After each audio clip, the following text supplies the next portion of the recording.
which is kind of what it feels like right now. Yeah.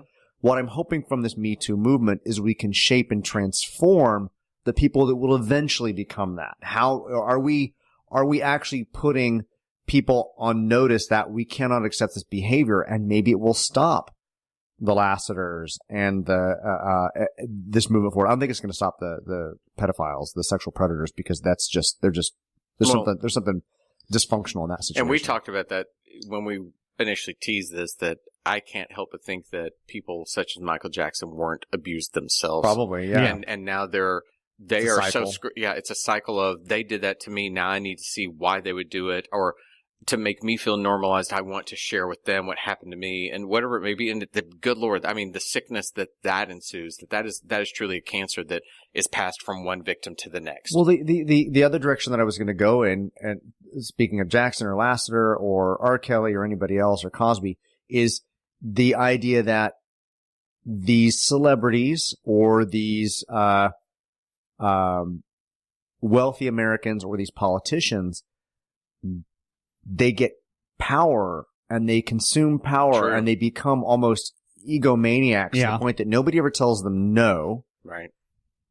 And these things just become gain. They don't mean anything to them. They're relevant because they've already done it all. The Sklar brothers have a bit where they talk about whenever you get really rich and famous, you need to have a person that is first. You need a person that just holds on to your weed. You never touch that. They always do it. You got your weed guy over there, but then you got to have a no person, that person that checks you, because you got all your people. You know, if you're sitting around a table and you're paying everybody to be there, they're not your friends. They're working for you. And you need somebody there to say, no, that's a stupid idea sometimes. It's Trump saying he could go to New York and shoot somebody in the street and his supporters would follow that. Absolutely. There's a level of which there's people in power or wealth or status. Because they've never been told no or whatever. Or held accountable for when they do things. I'm not even sure. Kevin Spacey's a prime example. He's able to get away with shit for years. And then, he's punished by not being able to be in a movie, and he doesn't get to finish House of Cards. But then he puts out that batshit crazy video of him acting like... I never saw that because I was so disturbed by him that I thought, I can't even watch the video. I don't want to see it. It wasn't even him, Kevin Spacey. He was playing his character from House of Cards, acting like he can't be himself anymore. Like, what the fuck? There's just a level to which I guess it comes down to like a personal decision. The idea of the criminal justice system and what it does. Most of these guys haven't even actually faced, that kind of situation. I totally agree with that. I mean, outside of Roman Polanski slightly being on the run from time to time. Well, you want to talk about something that disturbs me? Polanski does, because as a true cinema geek, he's a fantastic filmmaker. Fantastic.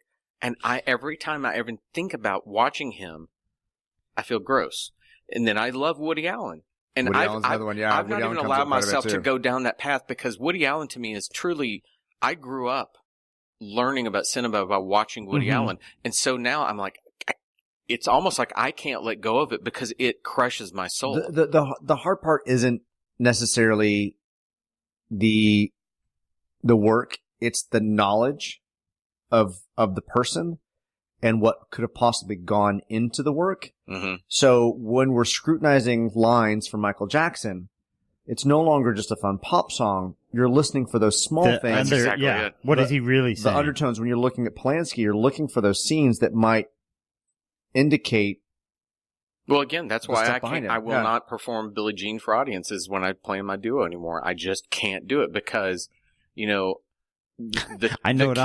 kid is not my son, and I start thinking, what does that mean? The kid is not my son.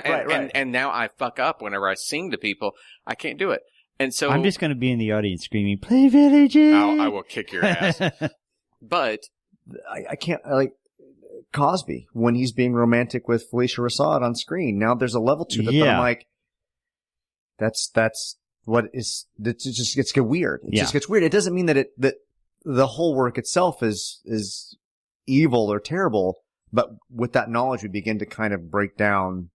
Well, with Cosby, what I would love to see with him, and I grew up in the 80s. I watched the Cosby Show, but I was never a Cosby fan. But what I would love to see just once out of his mouth is, I've made a lot of mistakes. I need to take time to pay for those mistakes and fix the hurt I've done. If he did that, that would at least be a notch on the, but that motherfucker sits there and starts saying, I'm learning a lot out of prison. I feel like a better I'm having man a good time. You know what? Fuck you. Because if you're there to learn about the hurt you created, that's one thing. If you're there because I'm a better man and I'm suddenly with the people that are impoverished in prison, fuck off. Stay there. This is a really, really dark in-between. Welcome to In-Between, where we discuss societal ills and lay blame on everything and bring you guys down. Well, but it's really permeating through so much of pop culture right now that it's almost hard not to look at that. Well, here, I'll just show you Cats on Anesthesia. That'll make you happy.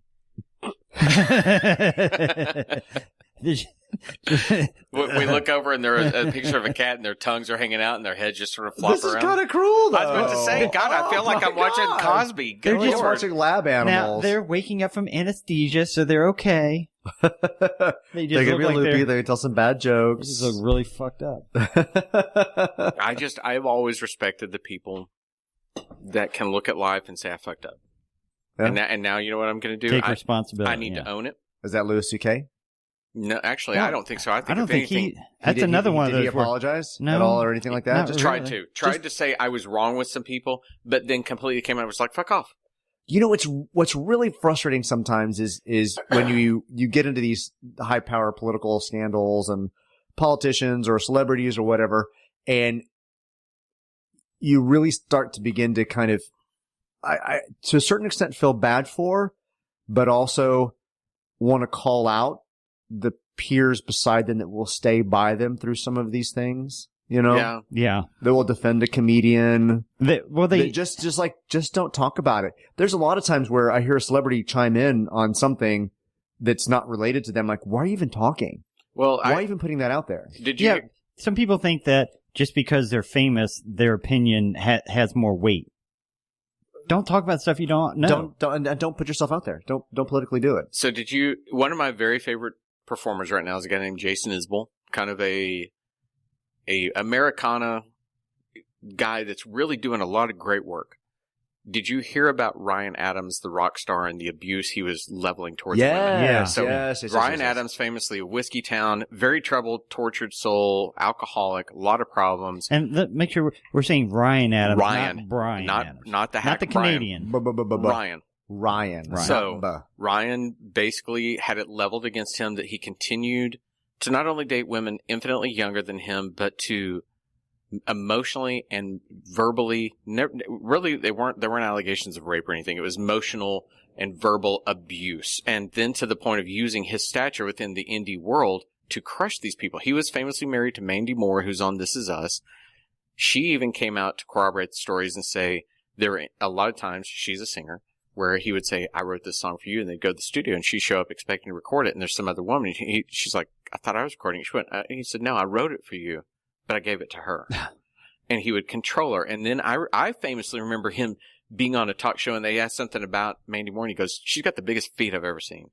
And I thought, what the fuck? If I did that to my wife fucking kill me. Yeah, oh my God. And so he would do these kind of things. Well, now it's come out, he's doing this. So the reason I mentioned Jason Isbell, Jason is a reformed alcoholic to the point that he was in a band called Drive By Truckers. His life's falling apart. He meets a fiddle player who becomes his wife and tells him, you either fix it or I'm not a part of your life. He goes and fixes his life. He owns it. He and Ryan Adams are very good friends. And he was on vacation and somebody tweeted, Jason, did you know? That's all he said. And he said, I did not. I would have said something. And I thought, I believe him. Because I wish that there were more that are like, no, I didn't know. And if I had known, I'd have fucking blown him up. Yeah. And more of these people need to, my voice cracked. Yeah. More of these people need to come out and say, I'm not cool with it. Now, when James Gunn's situation, I think you saw the people that were like, yeah, I see what he did, but that's not the person he is right now. And this was at a time when it was entirely different. The James Gunn situation is completely different. James Gunn has been very anti-Trump. Mm-hmm. Very vocal on Twitter about it. It was just bad comedy. It was just bad, horrific. Yeah, so some people said we don't like the fact that he's anti-Trump. Let's dig through his tweets, find something that was 10 years old, a bad joke that he made, and get him fired from Disney.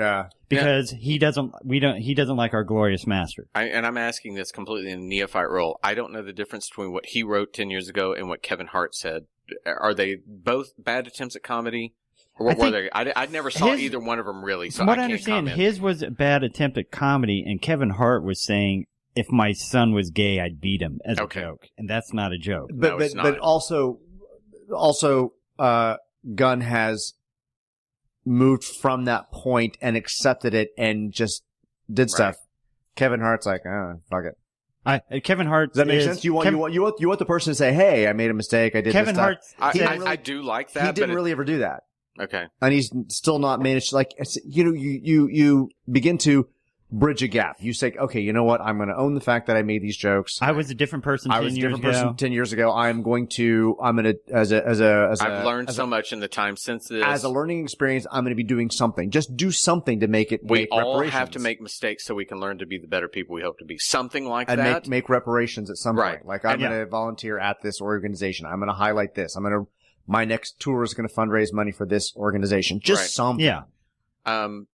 I found myself so disappointed in Ellen DeGeneres having him on, and it seemingly, again, I didn't know what he had said, but even with what I'd heard, and when she came back saying, you've moved beyond this, I thought you're putting the words in his mouth to fix this for him. Yeah. And she's usually a mouthpiece of good, that I was really disappointed to hear her stand up for him. But these people are also friends. I mean, I can't. True, and Sarah Silverman did the same thing for Louis C.K. She did. I can't say that if it were one of us in the same situation, I would not be doing something to defend you, or knowing you moved on, or knowing you may not be the person they're accusing of, trying to help you in some way, but you also put yourself out there and then become a target or look like you're just kind of you're not really. And isn't that the unfair thing then, that I, not thinking like that, have now judged Ellen, who I actually have admiration for.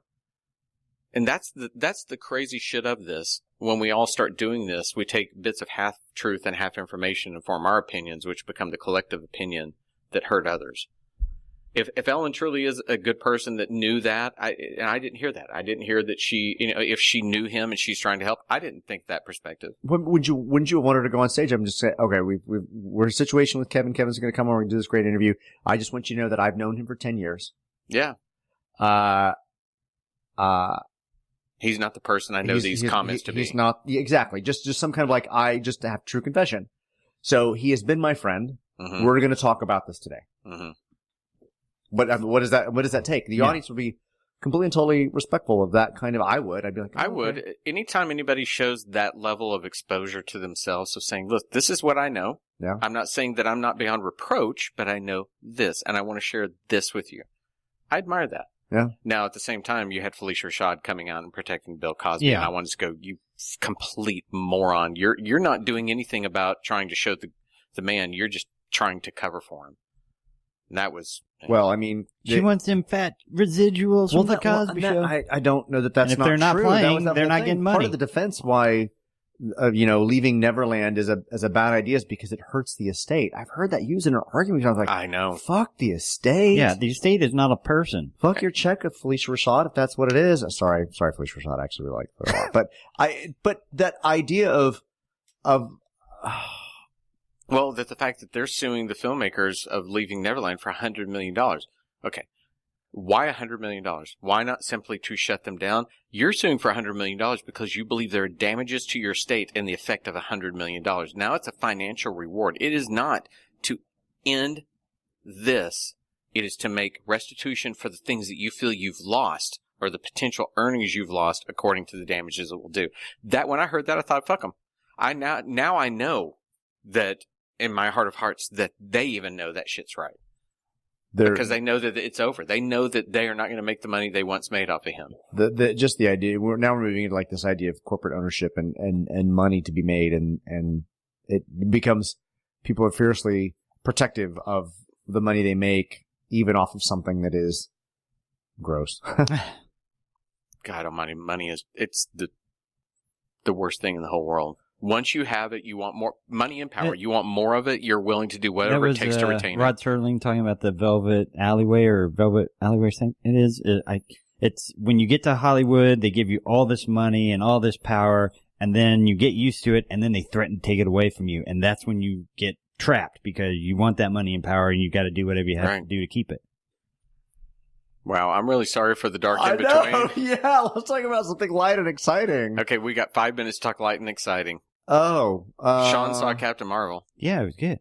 It could use a little. I'm seeing it in a few hours. I'm seeing Yeah, it well, probably in both, about yeah. 3 hours too. Oh, hey, awesome. You taking Abby? I am.